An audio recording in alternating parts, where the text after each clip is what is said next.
Hey fish fans, this is Captain Mark Hollywood Johnson here with the boys from Salt Strong, Joe and Luke.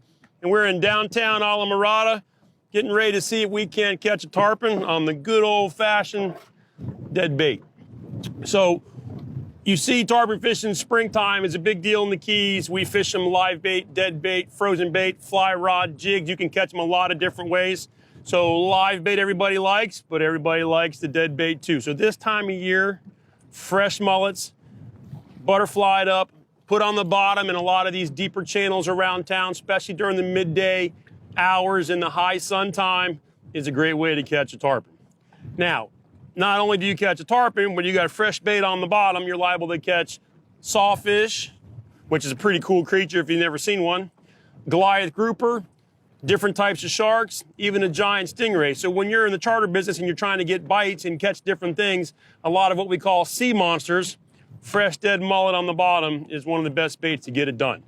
So we talk about how we butterfly a bait. So we have fresh mullet here on the good old Yeti cutting board. All right, everyday mullet. So you're gonna start up here in the back and you come right up along the backbone, almost like you were filleting it backwards.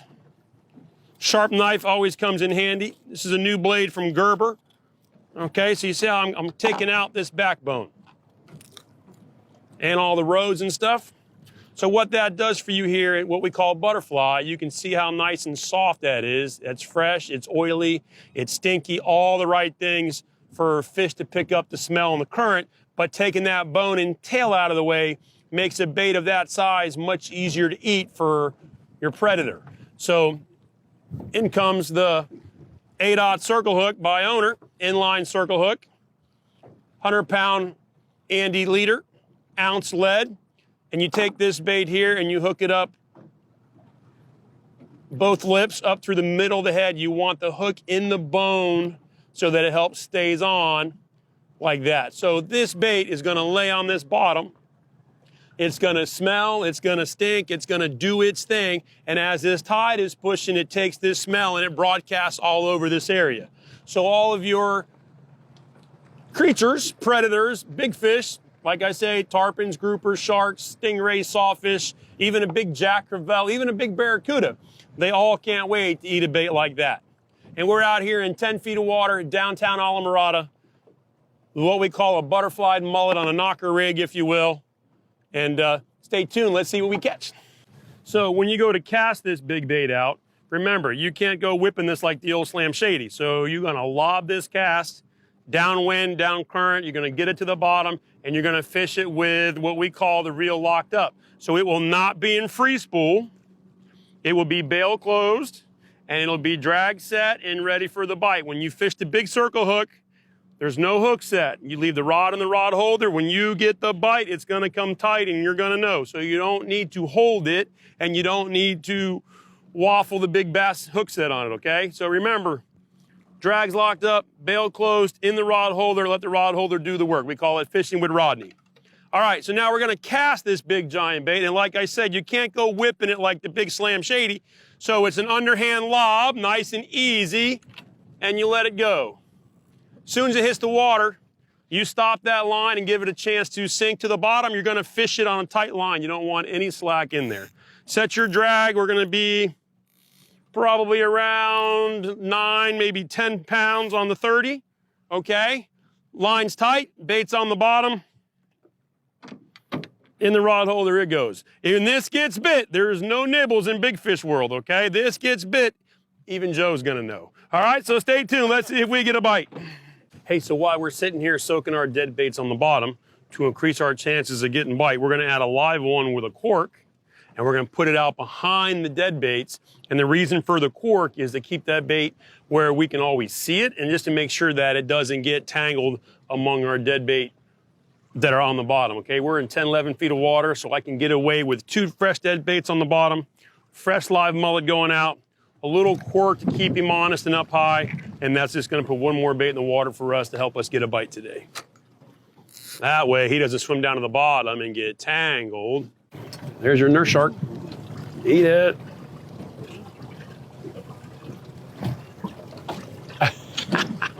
away with it. Yeah. Get off there.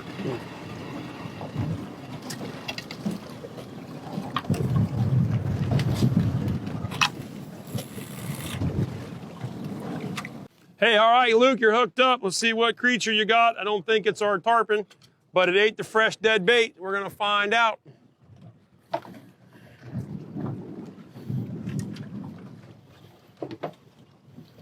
We're on the 30-pound gear here. Let's see what you got. Another big jack? It is. So who would have thought that a jack would eat a big fresh dead bait? But like I said earlier, that's it. Whoop, he just let him go. Quick release. All right, quick release. That was chewed up pretty good. Can't beat fresh mullet. All right, circle hook, 1 ounce egg sinker, 100-pound leader, going right back to it. Live now. Hey, we're hooked up. Let's see what we got. That's a pretty good bite. I don't know if it's our tarpon, but we're gonna find out here shortly. Doesn't seem to be on the jump. Not a jumper. Yep, just go around the well. We'll send this bait back out. Just like the other one. Oh, it could very well be another big jack crevalle. Let's see what we got. It is too, look at that. Another big jack crevalle on the fresh dead mullet. Here we go, right in the corner of the mouth. Circle hook. Hey, so remember when you're gonna release fish, always head first. Gives them a running start, gets them going in the water, gets the oxygen through the gills. Off you go. Thank you, Mr. Jack. We appreciate you. All right, right back to it. Just came off the anchor. Luke's got a big fish on. Luke, we're gonna get you to the front of the boat here, my man. We come off that quick release anchor. We gotta chase these fish. There's just too many obstacles in the world we live in. So wind, Luke. Between lobster traps, crab traps, jet skis, markers, poles, trash in the bottom, boaters, we don't ever let the fish get too far away. So this guy made a bad turn and went up here where it's shallow. So he's gonna have to come off this flat here and probably make a beeline for the deep. All right, so just kind of watch what this fish does. He's gonna come off the edge of this flat and go deep. We got the bridge here to your left. Good chance he's probably gonna head for the bridge, and if he does, we're gonna be right on his tail. Keep winding. Woo! Smooth drag, you let it go. What do you got? Okay. Okay, yep, just do your thing. We're gonna watch our own anchor rope, actually. The fish did a full 360. Woo! Nice. Wind down and watch that trolling motor around the front. If he goes around, you go around the front. Nice job there. Just so, yep, you can. He's pulling hard. You wind down and put that knot in the top of the rod if you can. When he's ready. Nice work. That's what we're after. And this bite also here was in the middle of the day. For all the time they tell you you can't catch them in the middle of the day. It's 2:30 in the afternoon and we're hooked up. There you go. Just take your time. Be ready for the close jump again. Yeah, wind down to him. Lift it parallel as high as you go. Get ready for the little jump there.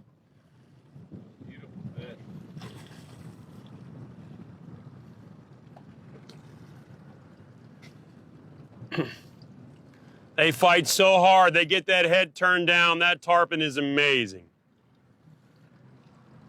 There you go. That's as high as you go, my man. Right there. Wind down. All right, you got the leader in the top. That's a caught fish. Nice. Fight him a little bit, and then we'll put some hands on him and let him go. Beautiful. Hooked right in the corner. Keep going, keep going. Stay up there, stay up there, stay up there. Winding right to me. You're more concerned about keeping that head up. If he gets that head turned down, he's going to beat you. If you get that head up, wind and go after it and get that head up. That's what you need. That head stays up, he's up. If he gets that head down, he'll beat you. One thing about that, folks, that tarpon is strong and he does not quit. If you ever get his head up, you got to do all you can to take advantage of it and keep it up, because we just got beat there. He got that head turned, took Luke for a push, and now he's 50 yards from the boat again. So, anytime you get that head up, you got to keep it up. They're so strong.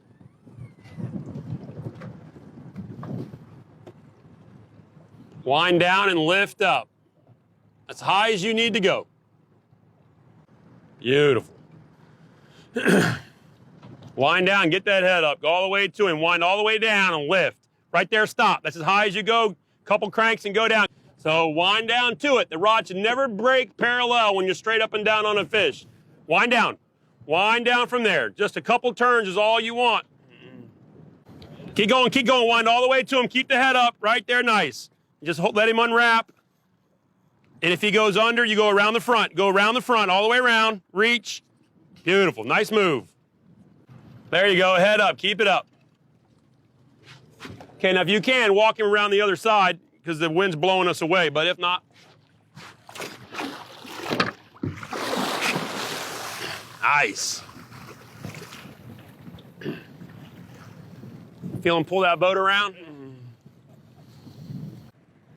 Nice move going around the front. Most people panic and they want to run to the back, and they don't realize the shortcut is to take the rod and go under the nose of the boat. I got it. I got it. We're going to spin this right around. Right there, stop. That's as high as you go. You wind from there, stop. That's it. That's your strongest lifting point right there, parallel. That fish, we're out here in 10 feet of water. That fish goes to the bottom. They're so strong. See, I'm trying to just get that head. They never quit. They tarpon just never quit. We want that head up one more time. Come on up here, fish. Heads up, got him. Look at there. Here we go, boys and girls. Look at that. Beautiful. Man, good job, Luke. Hooked right in the corner there on the circle hook. You guys can see that. Well done, dude. Easy, killer. Open that mouth. Come here, come here, come here. Come here, I'm gonna let you go. I'm gonna let you go. I love to get my glasses wet. Right in there. That is a fish right there, folks. Yeah, that's awesome. Beautiful. Luke, wanna get in there? Okay, fish gonna be around 100 pounds. Get in there. Reach over with me before I let him go here. Get in there. Woo! All right, now we're gonna release him. So you go up to the front there. We're gonna put the boat in gear. You hang on to him, okay? What we're trying to do here, gang, is just drag him, let him relax. Let it get some water through the gills there. Let it just get together before we let them go. Oh, there he goes. Swims off nice, a chance to just regroup. It's very important to always protect the fishery. You see all the videos and things about the sharks eating them and letting the tired fish go, they sink to the bottom. So as stewards of the industry, and as much as we respect the tarpon, we do our best to make sure we let them go in the best shape we can. Nice job, my man. That's what you were after. Good work. All right, we talked about our quick release anchor.